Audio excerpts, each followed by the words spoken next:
राधे राधे दोस्तों। आज हम आपको एक ऐसी धार्मिक और मार्मिक कहानी लेकर आए हैं जिसमें कुछ रहस्य छुपा हुआ है।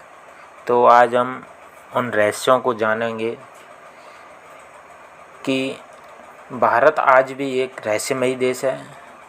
तो वह रहस्यमयी देश कैसे है और किन लोगों की वजह से रहस्यमयी है। तो ऐसा कहा जाता है कि भारतीय ग्रंथों में वो सभी बातें मौजूद हैं जो आज वैज्ञानिक सिद्ध करने में जुटे हैं। भारत बाहरी लोगों के लिए वाकई में एक रहस्यमयी देश है, क्योंकि यहाँ कई बातें ऐसी हैं जो हज़ारों सालों से मौजूद हैं। आपको बता दें कि हमारे पौराणिक इतिहास के कुछ योद्धा आज भी हज़ारों सालों से जीवित हैं, जो आस्था में डूबे लोगों को न सिर्फ दिखाई देते हैं बल्कि उनके होने के साक्ष्य आज भी लोगों को नज़र आते हैं। तो चलिए जानते हैं उन 8 रहस्यमयी लोगों को जिनका जिक्र हम अपनी इस कथा में करने जा रहे हैं। तो उनमें सबसे पहले हैं बजरंगबली।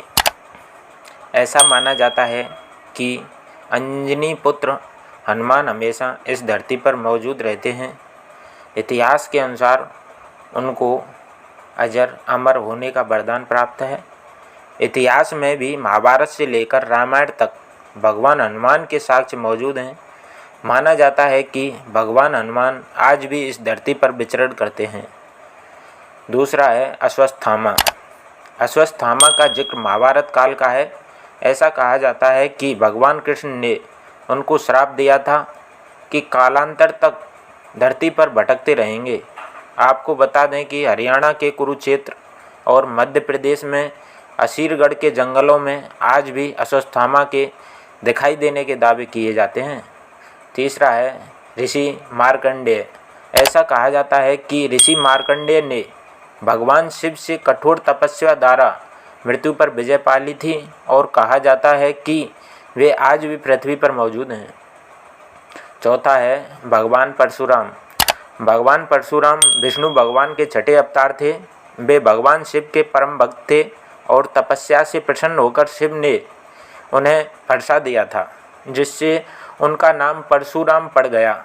ऐसा कहा जाता है कि परशुराम भी पृथ्वी पर मौजूद हैं। पांचवा है कृपाचार्य। कृपाचार्य के बारे में भी महाभारत में साक्ष्य मौजूद हैं। कहा जाता है कि उन्होंने महाभारत के युद्ध में कौरवों का साथ दिया था। छठवां है विभीषण।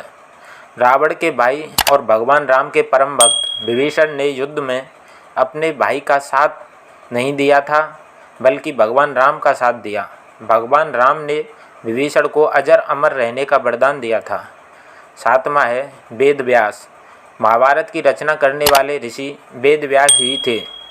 ऐसा कहा जाता है कि उनके द्वारा समस्त वेदों और पुराणों की रचना की गई थी। ऋषि वेद व्यास भी अष्ट चिरंजीवियों में शामिल हैं। आठवां है राजा बलि। इनको पृथ्वी के महादानी के रूप में जाना जाता है। उन्होंने भगवान विष्णु के वामन अवतार को अपना सब कुछ दान कर दिया था। विष्णु ने प्रसन्न होकर राजा बलि अमरता का वरदान दिया था। ये लोग जो अनसुलझी पहेली हैं। ऐसा कहा जाता है कि इतिहास से लेकर वर्तमान तक इन योद्धाओं को साक्ष्य आज भी भारत की पवित्र भूमि पर मौजूद हैं।